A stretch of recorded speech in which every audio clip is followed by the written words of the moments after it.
അസ്സലാമു അലൈക്കും. ഒരു വീഡിയോ സമൂഹ മാധ്യമങ്ങളിൽ വലിയ രീതിയിൽ വൈറലായി മാറുന്നുണ്ട്. ആ വീഡിയോയിൽ കാണുന്നതൊന്നുമല്ല, ഒരു വൃദ്ധനായ ഒരു മനുഷ്യൻ അല്ലാഹുവിൻ്റെ റസൂൽ കരീം സല്ലല്ലാഹു അലൈഹി വസല്ലമ തങ്ങൾ അന്തിയുറങ്ങുന്ന ആ മദീന പള്ളിക്ക് ചുറ്റുമിങ്ങനെ നടന്നു പോകുന്ന ഒരു കാഴ്ച മാത്രമാണ്.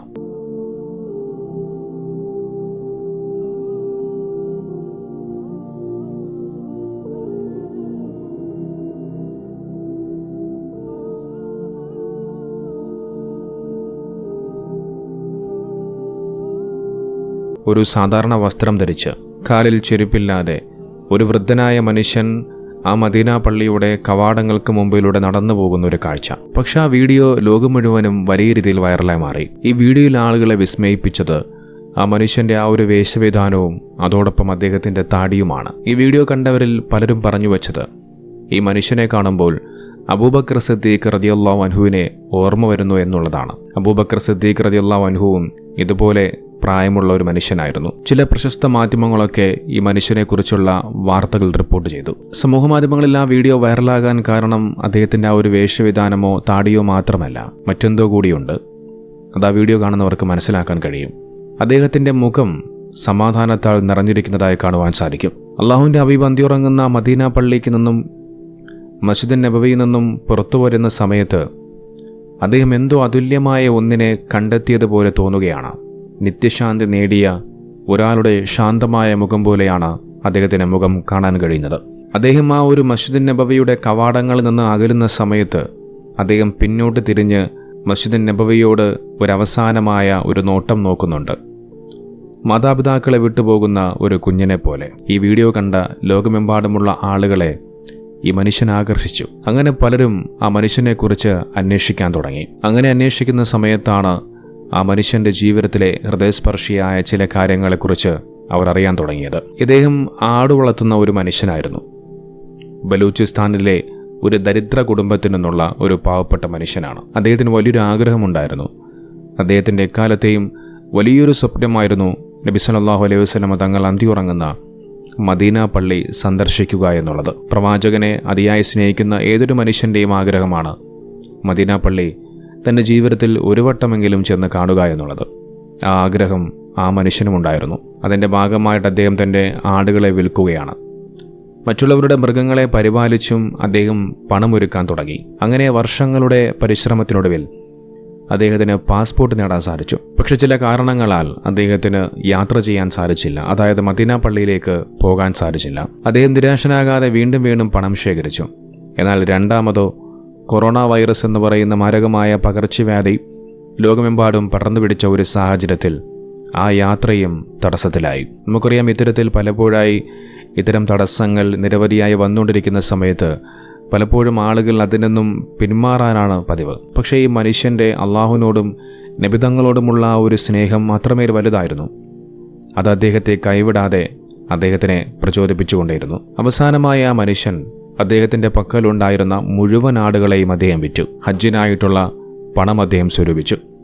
അങ്ങനെ അവസാനം ആ മനുഷ്യൻ്റെ ആഗ്രഹമെന്നോണം അദ്ദേഹം പരിശുദ്ധ ഹറമിലേക്ക് ചെല്ലുന്നു, ഹജ്ജ് ചെയ്യുന്നു, അതോടൊപ്പം മദീന പള്ളി സന്ദർശിക്കുകയും ഒക്കെ ചെയ്യുകയാണ്. ഇത്രയും കഷ്ടപ്പെട്ടതിന് ശേഷം തൻ്റെ ആഗ്രഹം സഫലമാകുന്ന ആ മനുഷ്യൻ്റെ സന്തോഷം നമുക്കൊരിക്കലും ആലോചിക്കാൻ പോലും കഴിയില്ല. വിമാനത്തിൽ കയറി മേഘങ്ങൾ കടന്ന് മണിക്കൂറുകൾക്ക് ശേഷം മദീനയിൽ ഇറങ്ങുന്നു. പരിശുദ്ധ ഹറം ആ മനുഷ്യൻ്റെ കൺമുന്നിൽ തന്നെയുണ്ട്. അതിൻ്റെ ആഹ്ലാദം പറഞ്ഞറിയിക്കാൻ സാധിക്കില്ല. അദ്ദേഹം ഹജ്ജൊക്കെ പൂർത്തീകരിച്ച് ആ പള്ളിയുടെ പുറത്തേക്ക് ഇങ്ങനെ വരുന്ന സമയത്താണ് ആ ഒരു കാഴ്ച ഒരു മനുഷ്യൻ കാണുന്നത്.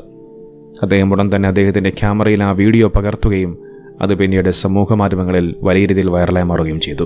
നോക്കിയൊരു പ്രായത്തിലും അദ്ദേഹം തൻ്റെ മുഴുവൻ സമ്പത്തുകൾ, അതായത് അദ്ദേഹത്തിൻ്റെ പക്കലുണ്ടായിരുന്ന അദ്ദേഹത്തിൻ്റെ ഉപജീവന മാർഗമായി വെച്ചിരുന്ന എല്ലാ ആടുകളെയും വിറ്റുകൊണ്ട് ആ ഒരു പണം സ്വരൂപിച്ച് പിന്നീട് ഹജ്ജിലേക്ക് പോകുന്ന ആ ഒരു മനുഷ്യൻ്റെ ആ ഒരു കഠിന പ്രയത്നം അതൊരിക്കലും പറഞ്ഞറിയിക്കാൻ സാധിക്കില്ല. നോക്കി, നബി സല്ലല്ലാഹു അലൈഹി വസല്ലം തങ്ങൾ പറഞ്ഞു വയ്ക്കുന്ന മനോഹരമായ ഒരു ഹദീസുണ്ട്. നോക്കൊരു മനുഷ്യൻ തൻ്റെ പിതാവിനെയും മക്കളെയും എല്ലാവരെക്കാളും എന്നെ സ്നേഹിക്കുന്നതുവരെ ഒരാളും ഒരു യഥാർത്ഥ വിശ്വാസിയായി മാറുകയില്ല.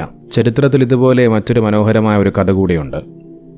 ആരെയും കണ്ണിരൊഴുക്കുന്ന ഒരു കഥ. ഒരു മനുഷ്യൻ പരിശുദ്ധ ഹജ്ജ് കർമ്മം കഴിഞ്ഞ് ഉറങ്ങുന്ന സമയത്ത് അദ്ദേഹം ഒരു സ്വപ്നം കാണുകയാണ്.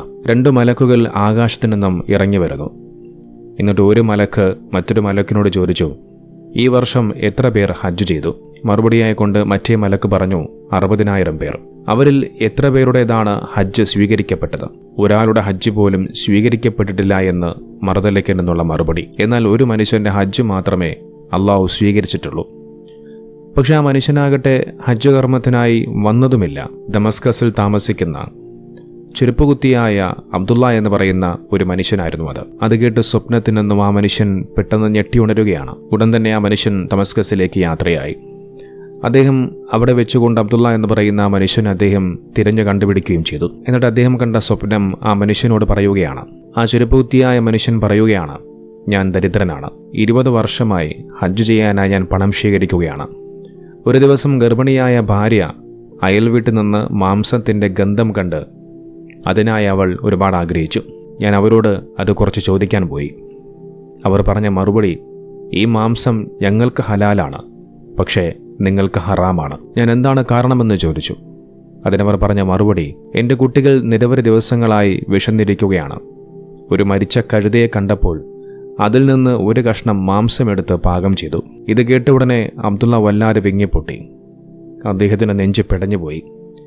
വീട്ടിലേക്ക് ഓടിച്ചെന്ന് തൻ്റെ ഹജ്ജിനായി ശേഖരിച്ച പണം മുഴുവനും എടുത്തുകൊണ്ട് ആ സ്ത്രീക്കും കുട്ടികൾക്കും ഭക്ഷണം വാങ്ങിക്കൊടുത്തു. നമുക്കിവിടെ 60,000-ഓളം ആളുകൾ ഹജ്ജ് ചെയ്യാനായി വന്നു. പക്ഷെ ഒരു മനുഷ്യൻ്റെ ഹജ്ജ് പോലും അള്ളാഹു സ്വീകരിച്ചില്ല. പക്ഷെ ഇവിടെ നേരെ മറിച്ച് ആ മനുഷ്യൻ ചെയ്ത മനോഹരമായ ഒരു പ്രവർത്തനം, മനുഷ്യത്വപരമായ അദ്ദേഹത്തിൻ്റെ ആ ഒരു പ്രവർത്തനം, അതിന് പകരമായ അല്ലാഹു സുബ്ഹാനഹു വ തആല മനുഷ്യന് കൊടുത്തത് ഹജ്ജിൻ്റെ പ്രതിഫലമാണ്. നമുക്കറിയാമെന്ന് പലപ്പോഴും പല ആളുകളും ഹജ്ജ് കർമ്മത്തിനായി ചെല്ലാറുണ്ട്. ഓരോ വർഷവും ലക്ഷക്കണക്കിന് ആളുകളാണ് ഹജ്ജ് കർമ്മം നിർവഹിച്ചവിടെ നിന്ന് മടങ്ങി വരുന്നത്. പിന്നീട് അവനെ ഹാജി എന്നെല്ലാവരും വിളിക്കും. ഹജ്ജ് കർമ്മം ചെയ്തു എന്ന് എല്ലാവരോടും സന്തോഷത്തോടു കൂടി പറയും. പക്ഷേ ആ ഹജ്ജ് കർമ്മം അള്ളാഹു സ്വീകരിച്ചിട്ടുണ്ടോ ഇല്ലയോ എന്നുള്ളതാണ് നാം എല്ലാവരും ചിന്തിക്കേണ്ടത്. തൻ്റെ അയൽവാസി പട്ടിണി കിടക്കുമ്പോൾ, അവർ ദുരിതം അനുഭവിക്കുമ്പോൾ, അത് കണ്ടിട്ടും കാണാത്ത മട്ടിൽ ഹജ്ജ് കർമ്മത്തിന് ചെന്നിട്ട് ആ ഹജ്ജ് കർമ്മങ്ങൾക്ക് എന്തെങ്കിലും പ്രസക്തിയുണ്ടോ എന്നുള്ളത് നാം എല്ലാവരും ചിന്തിക്കേണ്ടതുണ്ട്.